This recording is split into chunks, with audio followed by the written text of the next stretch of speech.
Salut la team, j'espère que tu vas bien. Aujourd'hui, on va parler de comment changer radicalement ton rapport à l'argent. C'est parti.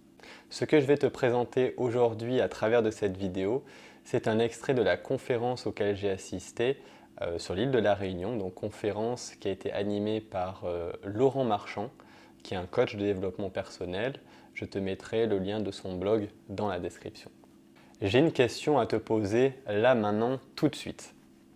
La dernière fois qu'on t'a invité au restaurant, comment tu t'es senti? Est-ce que tu t'es senti heureux, content? Est-ce que tu t'es senti gêné? Est-ce que tu t'es senti redevable? Ce sentiment en fait que tu as ressenti n'est pas lié au moment présent, il est ancré en toi en fait depuis ton enfance.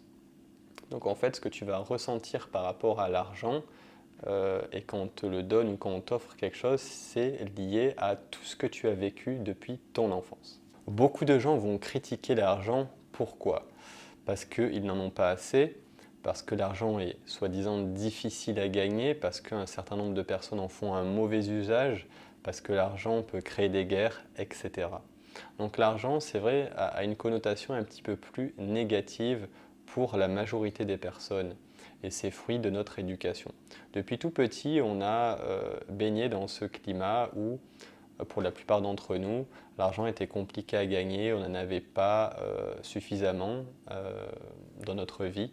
Et donc, on a eu certaines croyances limitantes quant à l'argent qui font qu'on peut en avoir une mauvaise vision à l'heure d'aujourd'hui. Or, cette vision-là qu'on a par rapport à l'argent, on peut la changer. L'argent, il est identique, c'est-à-dire l'argent peut avoir une connotation positive ou négative. Imaginons, tu dois payer ta facture d'électricité, tu dois payer une amende, tu dois payer les impôts. Tu vas te dire mince, ça m'ennuie de dépenser mon argent là-dedans. Par contre, derrière, tu vas devoir payer tes vacances, tes prochaines vacances, payer ton équipement sportif. Là, tu vas être content entre guillemets de dépenser ton argent. Donc l'argent n'est pas le problème, c'est pas l'argent le problème, c'est ton rapport à l'argent. Ton rapport à l'argent, comme je l'ai dit, dépend de tes parents. Si tes parents ont été, je ne sais pas, des sportifs de haut niveau, si tes parents sont entrepreneurs, si tes parents ont un poste à responsabilité, ils sont directeurs, directrices, etc., tu vas avoir tendance à avoir un meilleur rapport à l'argent et tu auras plus de disposition pour l'attirer à toi que si tes parents n'ont pas eu autant de moyens ou autant de postes à responsabilité, etc. On a tous tendance à se dire, mais qu'est-ce que je dois faire pour gagner tant d'argent? Et c'est une question que je me posais aussi et que je pense que tu te poses, sauf que Laurent Marchand, au travers de sa conférence, nous a dit qu'en fait, il fallait plus se poser la question d'un autre angle, c'est qu'est-ce que je dois devenir pour avoir X euros? C'est une réflexion vraiment intéressante parce qu'on n'a pas du tout l'habitude de se poser cette question-là. Voilà, on est toujours dans qu'est-ce que je dois faire et non pas comment je dois être. En fait, selon lui, pour avoir plus d'argent, il est nécessaire d'améliorer son être.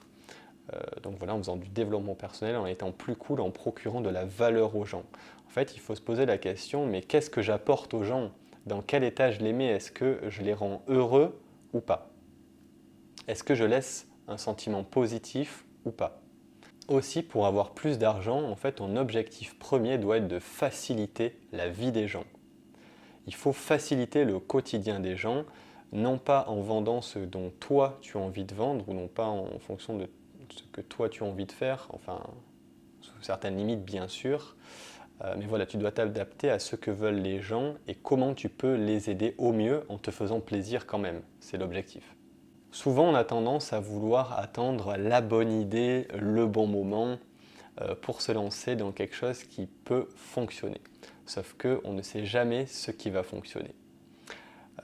Laurent Marchand a cité différents exemples assez évocateurs. Imagine-toi la personne qui a inventé le Rubik's Cube. Est-ce que cette personne-là, honnêtement, elle pensait devenir millionnaire? Je pense pas. Or, aujourd'hui, on a tous joué avec un Rubik's Cube. C'est quelque chose que voilà, on teste 10 secondes, 15 secondes, on voit qu'on n'arrive pas, on le pose, mais on l'a acheté ce Rubik's Cube et il est là. La même chose, pense à la personne qui a inventé la télécommande. Est-ce que la personne qui a inventé la télécommande pensait être riche à un moment donné? Moi je te le dis, non. La personne qui a inventé la télécommande, elle l'a inventé tout simplement parce que c'était pour sa grand-mère qui était souffrante et qui était paralysée. Et donc cette personne-là ne pouvait pas bouger pour changer les chaînes de la télévision. Et à l'époque, les chaînes, elles se changeaient en appuyant directement sur la télévision. Sauf que cette personne qui ne pouvait pas changer, elle était avec une canne pour essayer d'appuyer sur le bouton et ça ne fonctionnait pas. Donc la personne de sa famille a décidé de lui créer une télécommande pour qu'elle puisse changer de chaîne à sa guise durant la journée pendant que cette personne-là n'était pas là. Et finalement, en fait, ses proches lui ont dit « mais c'est quand même intéressant ce que tu as créé là, tu pourrais pas me faire la même chose ?» Et puis finalement, ça a pris de l'ampleur et puis la personne qui a inventé les télécommandes est devenue riche parce qu'aujourd'hui, tout est lié à une télécommande. Donc voilà, en fait, on ne peut pas vraiment savoir à l'avance ce qui va fonctionner ou pas. Il faut se lancer. Et quitte à échouer, c'est pas grave, tu auras forcément appris quelque chose et tu vas revenir plus fort. Donc voilà, n'hésite pas, lance-toi. L'argent va être important dans la vie de tous les jours, mais il ne faut pas non plus en faire tout un monde. Il y a une réflexion qui m'a fait particulièrement réfléchir, c'est au final, sur leur lit de mort, les gens, qu'est-ce qu'ils regrettent? Les gens, ils regrettent quoi? De ne pas avoir passé suffisamment de temps avec leur famille, avec leurs amis, de ne pas avoir visité peut-être ce pays, ne pas avoir tenté peut-être d'être sorti avec telle personne, ne pas avoir osé de s'être mis à cette activité dont ils rêvaient faire. Ils ne vont pas regretter de ne pas avoir été riches. Donc voilà, il ne faut pas non plus se mettre trop de pression quant à l'argent. Il faut être positif quant à celui-ci, déjà comprendre pourquoi on ressent cela, ce qu'on ressent actuellement par rapport à l'argent, par rapport à ton enfance ou par rapport à tes grands-parents, comment ça s'est passé, est-ce qu'ils ont vécu la guerre, est-ce qu'ils étaient riches ou pas, comment de ce fait ils ont élevé tes propres parents et comment toi du coup tu as été élevé. Déjà, prendre connaissance de ça et te dire que, ok, j'ai compris ça, maintenant ça je vais le changer, parce que ça je peux le changer parce que c'est moi. Le problème, entre guillemets, c'est pas l'argent. Et donc, tu vas mener des actions, tu vas être plus positif quant à ça, et derrière, ton rapport à l'argent va changer et tu vas plus l'attirer. Ce principe-là rejoint un petit peu la loi de l'attraction, donc j'ai publié une vidéo précédemment là-dessus et un article, donc je te mettrai également le lien dans la description parce que c'est des sujets qui sont liés.